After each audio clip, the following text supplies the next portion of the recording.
everyone. We are the Group 4 and presenting our topics, the kinematics of fluid flows. So in this topic, we need to know what is the real and ideal fluid and the classification of flow types. So before I start discussing our topic, let me define first what is fluid. So what is fluid? Fluid is a substance that deforms continuously when subjected to shear force. This continued deformation of a substance is called fluidity or fluid flow.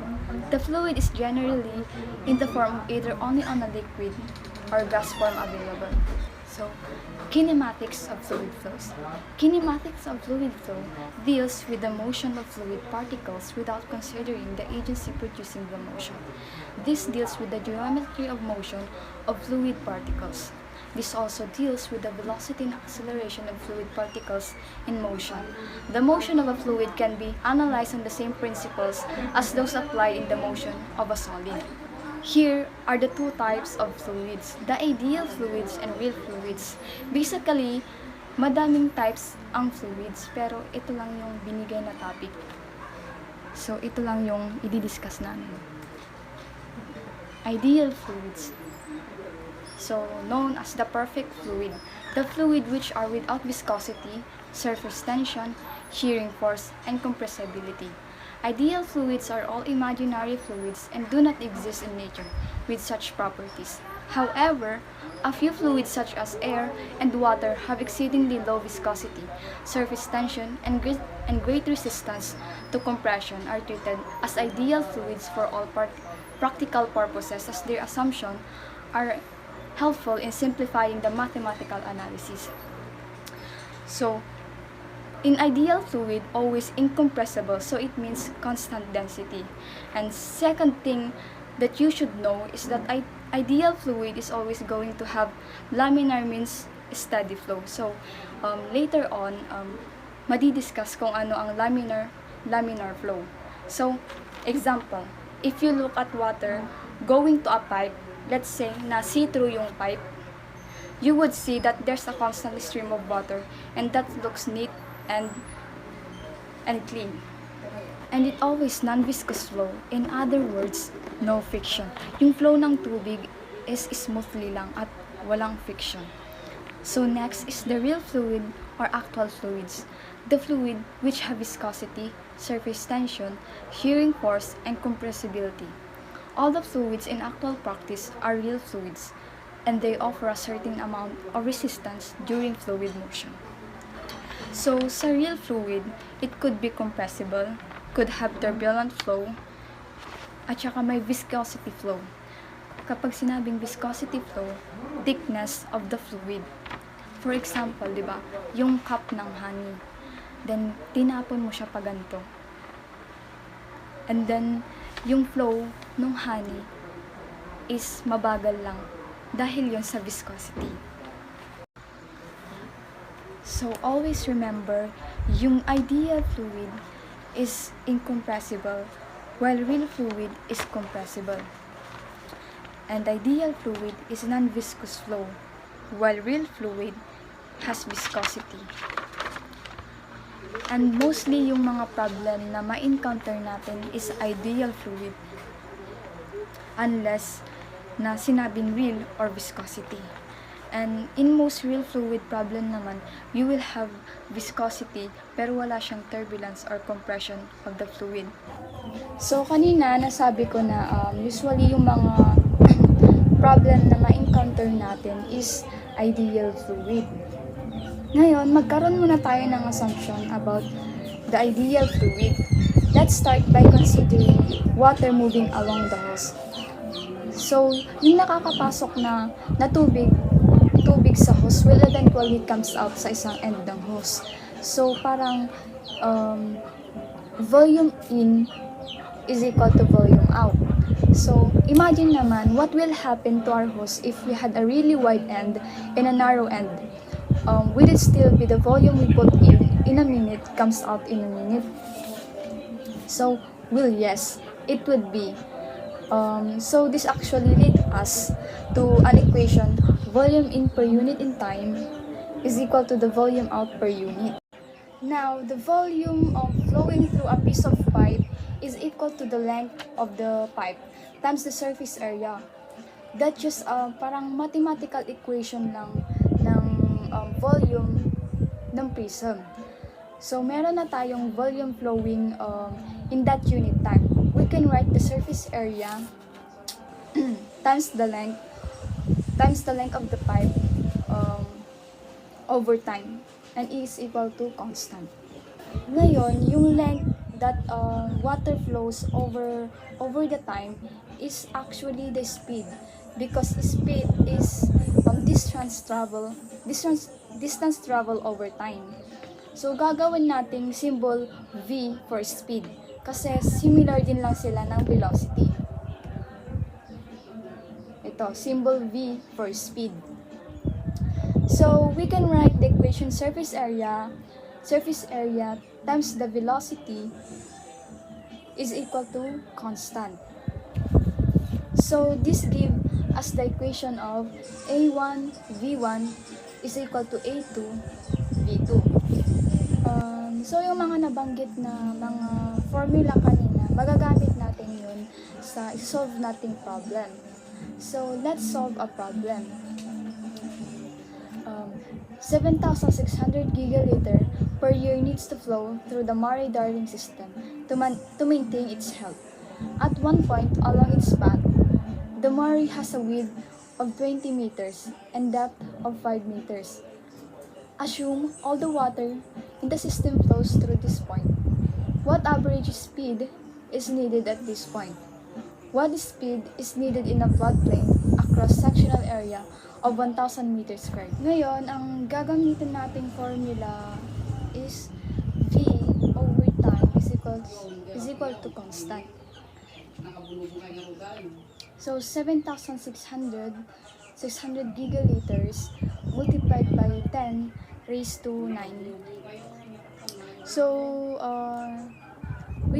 i-convert natin ito para makuha natin siya in meters cube. Kaya na-multiply siya sa 10 raised to negative 3. So, and over the time. So, meron siyang sinabi ditong per year. So, in a year, there's a 365 days. And in a day, there's 24 hours. And in hours, there's a 60 minutes. And in a minute, there's 60 seconds. Kaya natin makuha tong 365 plus 34 plus 60 plus 60. And kapag kinalculate natin ito, ang lalabas is 241 meter cube per second. So, we know this flow rate is constant because we got A1 V1 is equal to A2 V2. So, in this moment, we got width of 20 meters and in depth of 5 meters. Yung cross-sectional area is equal to 20 multiplied by 5 is equal to 100 meters squared.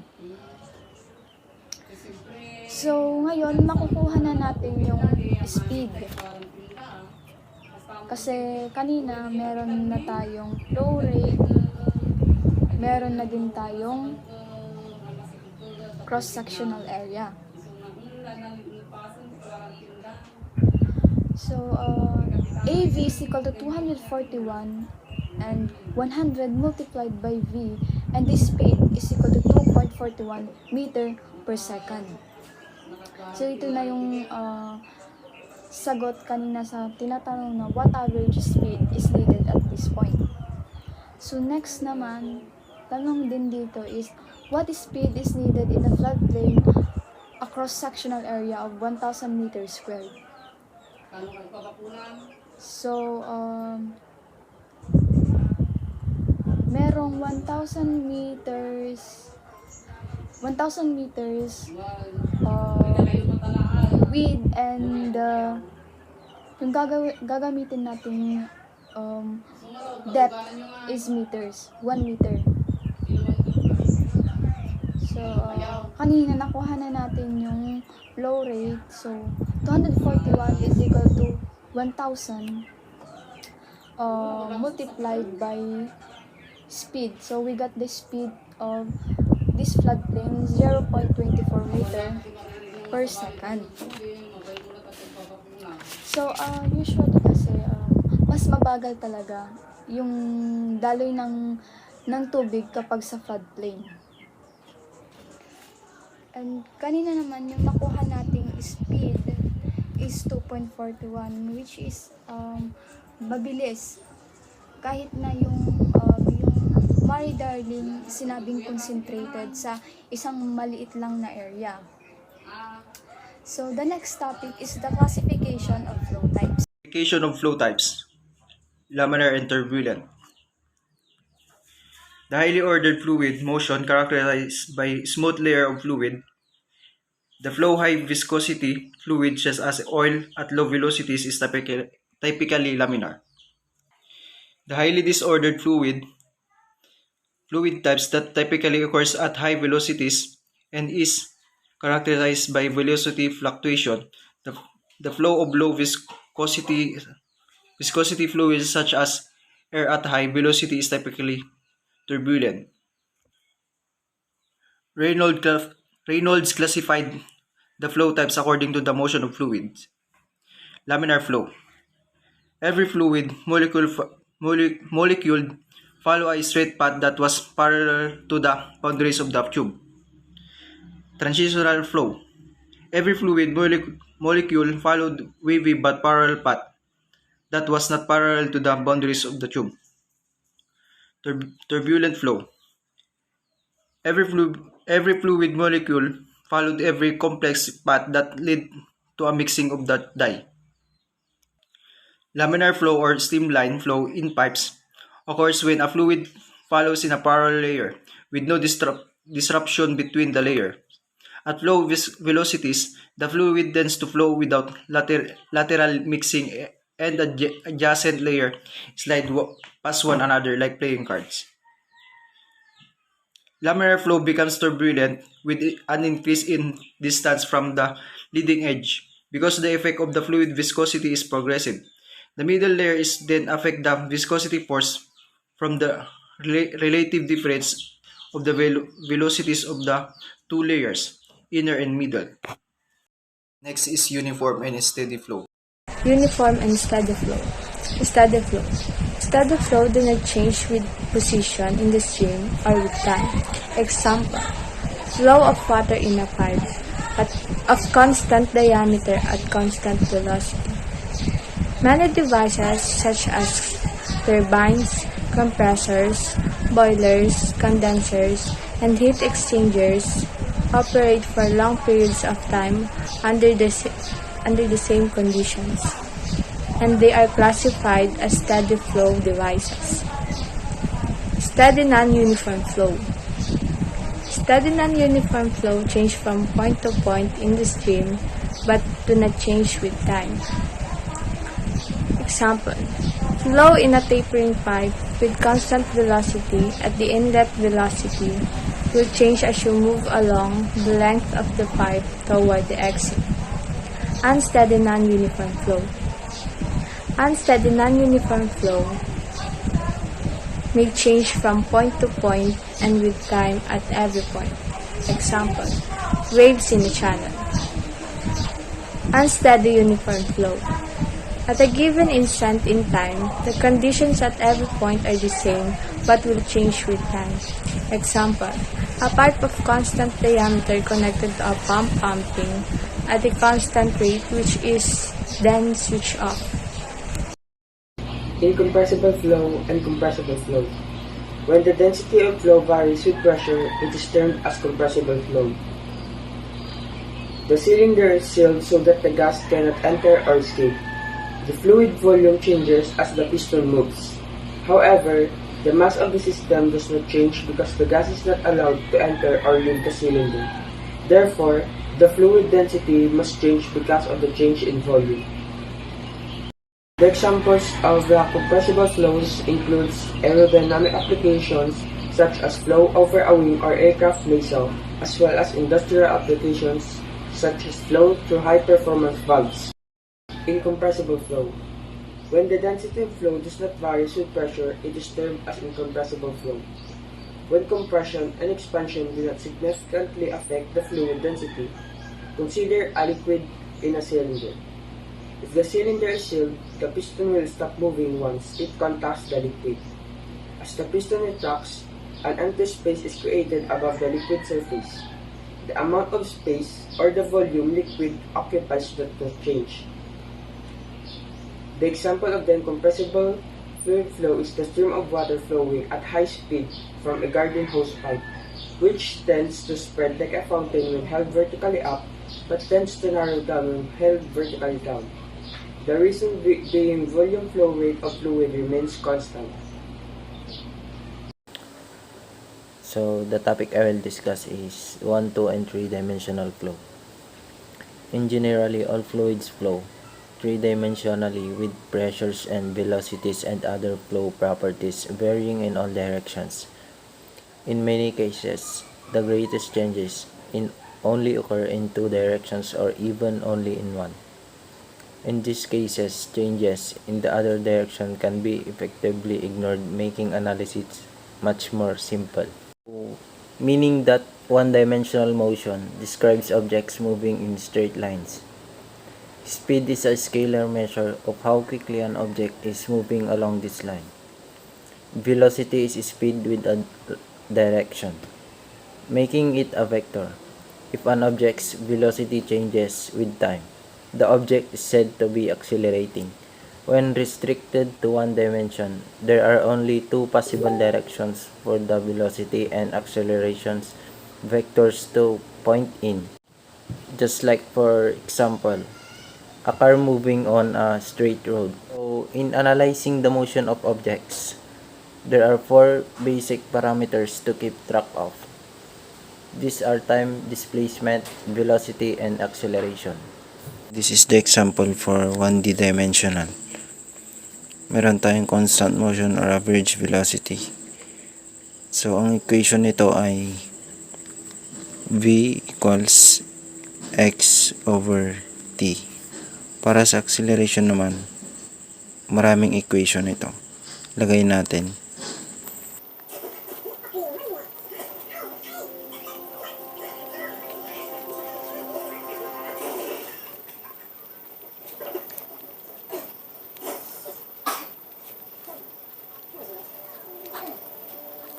So, ito na yung mga equation. Sabi sa question, ang hinahanap is final velocity. So, hanapin natin dito. Ito yung magagamit.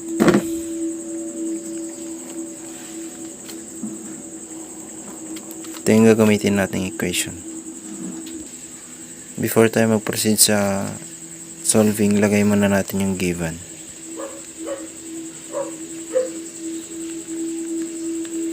So, ito yung hinahanap.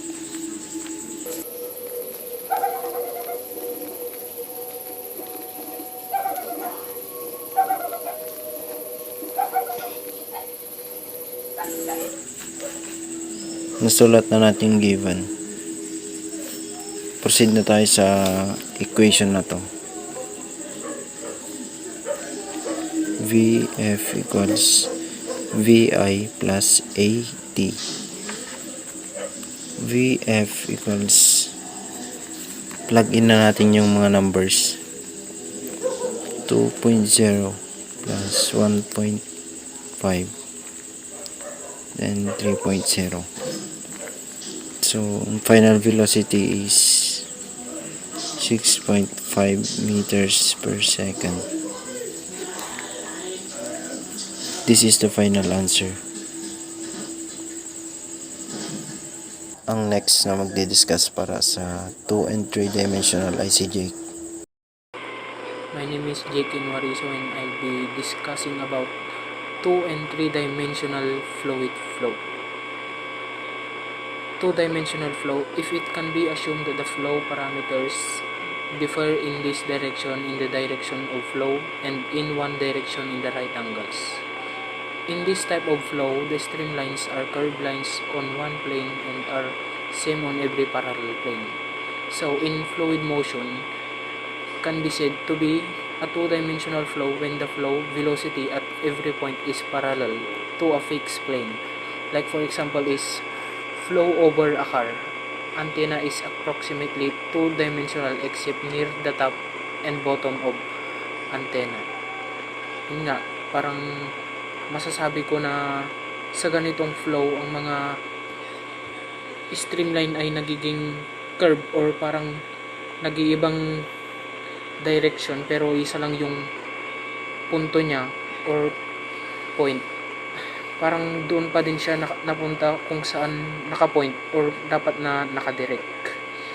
And I proceed to three-dimensional fluid flow. In the three-dimensional fluid flow, the hydrodynamic parameters are function of three space coordinates and time.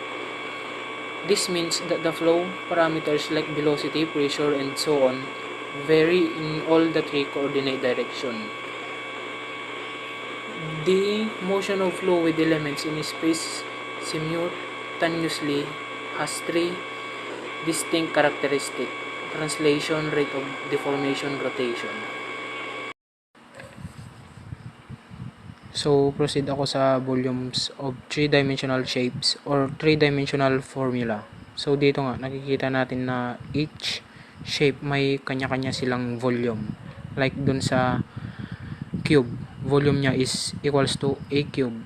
Dun naman sa sphere, 4/3 times pi r cube.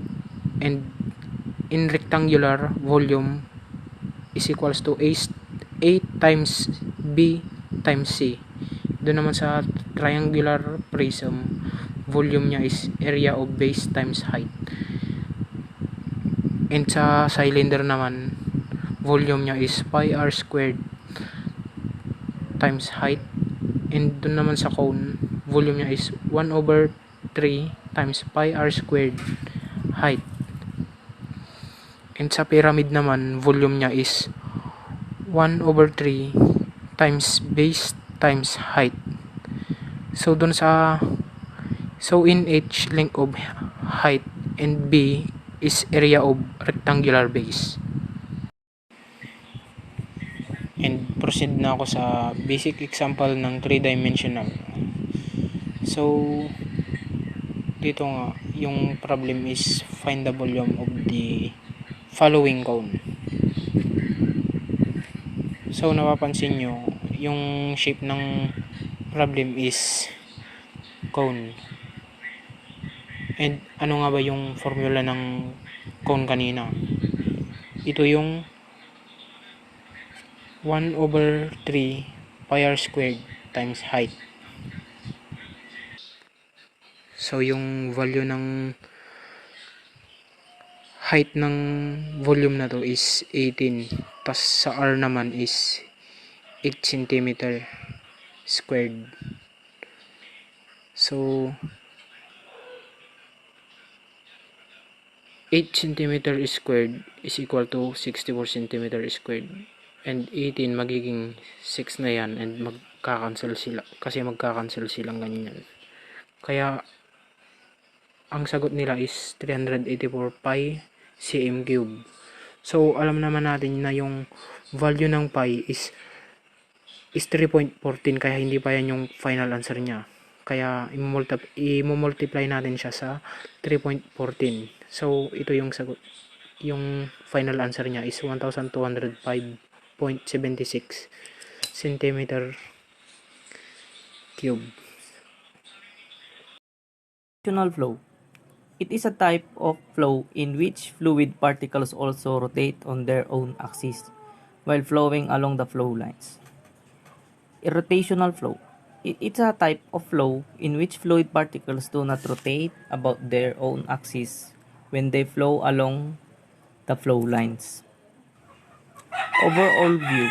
The angular momentum of the fluid's elements is analyzed to classify any flows as rotational or irrotational flow. If the angle within the two intersecting lines of the boundary of the fluid elements turns while moving in the flow, then the flow is a rotational flow. But if the fluid's elements rotate as a whole and there is no change in angles within the boundary lines, the flow cannot be rotational flow. So it is a irrotational flow. To classify any flow as a rotational or irrotational flow, the angular motion of the fluid's elements is analyzed. If the angle between the two intersecting lines of the boundary, if the fluid elements changes while moving in the flow, then the flow is a rotational flow. But if the fluid elements rotate as a whole and there is no changes in the angles between the boundary lines, then the flow cannot be rotational flow. So it is irrotational flow. Example of rotational flow. Water flows down a drain in a counterclockwise direction in the northern hemisphere and in a clockwise direction in the southern hemisphere. That is because of rotation of the individual water molecules combined with the acceleration due to gravity. An example of irrotational flow would be flow of water over dam, in which the water flow is straight down and rotation doesn't have an effect.